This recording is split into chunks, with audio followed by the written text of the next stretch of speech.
नमस्कार, आप देख रहे हैं PBT express news live channel और मैं हूं आपके साथ सपना। चलिए रुक कर लेते हैं आज की बड़ी खबरों की ओर। और सबसे पहले तो जहां हमें श्रद्धांजलि देनी चाहिए और सभी परिवार वालों के साथ जहां हम खड़े हैं, वही हम चाहते हैं कि पार्लियामेंट में डिस्कशन हो कि कहीं ना कहीं इंटेलिजेंस फेलियर जो हुआ है और जो इतनी सारी टूरिस्ट लोगों ने जो अपनी जान गंवाई है और जिसके भरोसे वो लोग गए थे जम्मू कश्मीर में, जिस सरकार के भरोसे, तो कहीं ना कहीं सरकार जिम्मेदार है, उस पर डिस्कशन होना चाहिए। ऑपरेशन सिंदूर जो हमारे सेना और जो हमारी बहादुर सेना ने किया था, वो एक मुंहतोड़ जवाब था पाकिस्तान को, जो आतंकवादी हमले और गतिविधियों में इन्वॉल्व पाए गए हैं। मिशन सिंदूर के तहत मैं भी बहुत सारे देशों में गई थी भारत का पक्ष रखने, पर मैं मानती हूँ सही विजय उत्सव तभी होगा जब ये आतंकवादी जो अभी भी हम पकड़ नहीं पाए हैं, उनको हम पकड़कर उनको सजाए मौत देंगे। उन परिवारों को तभी पूरा न्याय मिलेगा जब इन आतंकवादियों को पकड़ा जाएगा जो अब तक फरार है। कि मातम के ऊपर आप जश्न कैसे मना सकते हो, और जब हम जवाब मांग रहे हैं ऑपरेशन सिंदूर के बारे में चर्चा होनी चाहिए, और जो प्लेन्स गिराए गए हैं उसके बारे में चर्चा होनी चाहिए। जब सीडीएस जाके बोलते हैं कि प्लेन्स गिराए गए लेकिन आप रिकॉर्ड पे कुछ नहीं लाते हो, जब ट्रंप ट्वीट करके कहते हैं कि सीज फायर है, ये सबसे बड़ी डिमोरलाइजिंग चीज है अपनी सेना के लिए कि कोई तीसरी पार्टी कहती है कि आप लोग सीज फायर, क्योंकि इंडिया टेरर से डरती है। अभी तक जो 4 टेररिस्ट है वो फरार है। तो ये फेलियर है इंडियन गवर्नमेंट का। मैं सेना की बात नहीं कर रही हूँ, इंडियन गवर्नमेंट का फेलियर है। इंडियन गवर्नमेंट ने हमारे देश को, मोदी सरकार ने हमारे देश को सबसे वीकेस्ट पॉइंट पे ला रखा है, जब क्योंकि अमेरिका ने हमको कहा है कि क्या करना है।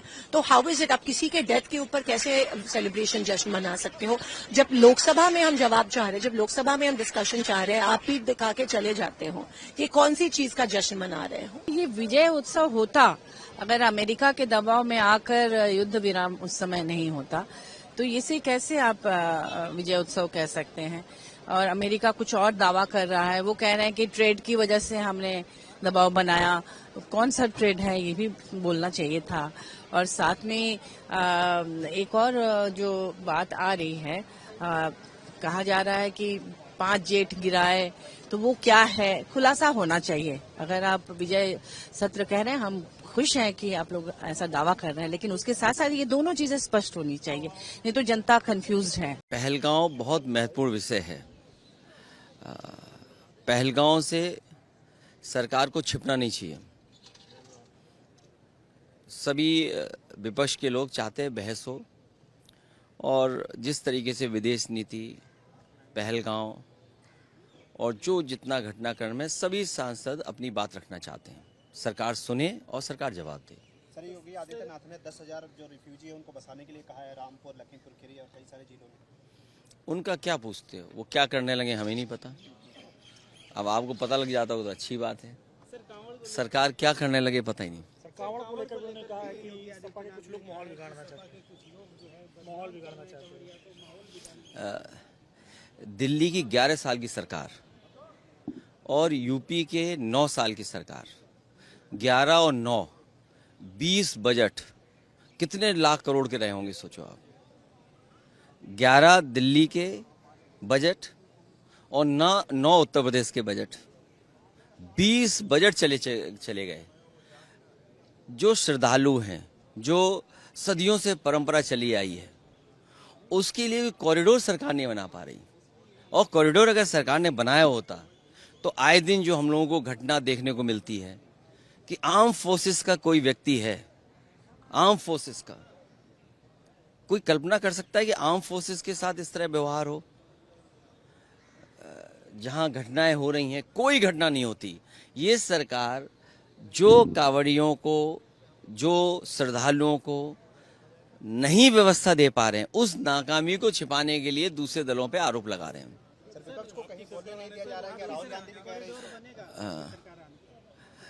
आप अपने चैनल के बजट काट के हमें दे देना, हम करोड़ बना देंगे।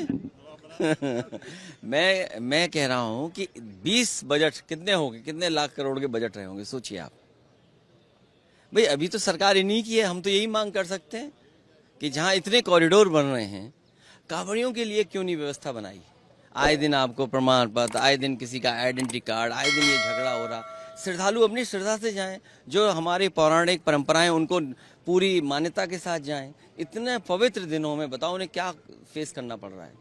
राहुल गांधी कह रहे हैं विपक्ष को बोलने नहीं दिया जा रहा है, क्या आप ऐसा मानते हैं? पहलगांव पर सरकार को अपना मुंह नहीं छिपाना चाहिए। पहलगांव में क्या हुआ है, किस तरह की घटना हुई, चूक हुई या भूल हुई, सरकार को बताना चाहिए। भूल थी, चूक थी, इंटेलिजेंस फेलियर था, क्या था, सरकार को बात अपनी रखनी चाहिए। और विदेश नीति, सोचिए विदेश नीति, हमारे देश का कितना सम्मान हो रहा है। हर देश में जा रहे हैं, हमारे देश का सम्मान हो रहा है।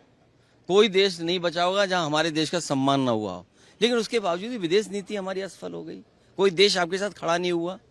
जिस समय सिंदूर ऑपरेशन चला उस समय कोई देश आपके साथ नहीं खड़ा हुआ। और पाकिस्तान जैसा देश जो लगातार IMF, वर्ल्ड बैंक या जितनी फंडिंग एजेंसी उनसे पैसा ले रहा है, तो ये विदेश नीति है, पहलगांव है, इंटेलिजेंस फेलियर है, क्या है, भूल हुई है, चूक हुई है, इन सब बातों को तो रखना ही पड़ेगा। तो सरकार कह रही है कि डिफेंस मिनिस्टर जवाब देने के लिए तैयार हैं, तो क्या आप लोग प्रधानमंत्री से जवाब चाहते हैं? पूरा विपक्ष और जितने भी सांसद हैं, क्योंकि जिस समय पॉलिटिकल पार्टीज ने समर्थन दिया था, सरकार को समर्थन दिया था, और प्रधानमंत्री जी सुने, सरकार सुने, और उसके बाद जवाब जो सरकार का आएगा वो सब हम लोग सुनेंगे। फिर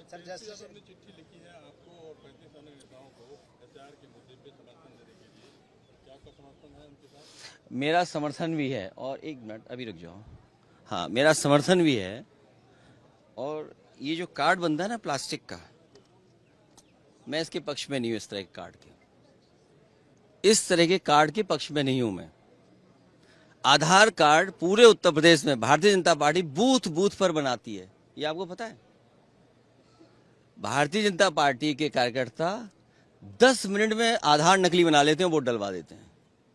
इसलिए हमारी मांग होगी, हालांकि ये विषय कल भी उठेगा, कल बात और करेंगे, लेकिन जिस तरह का हमारा आधार बन रहा है, आधार कार्ड ऐसा बने कोई नकली ना बना पाए। कम से कम मेटल का बनाना चाहिए, अमेरिका से सीखना चाहिए। हम जब अमेरिका के इतने करीब हैं, जब सब जानकारी अमेरिका ही देता है, तो हमें सीखना चाहिए अमेरिका से।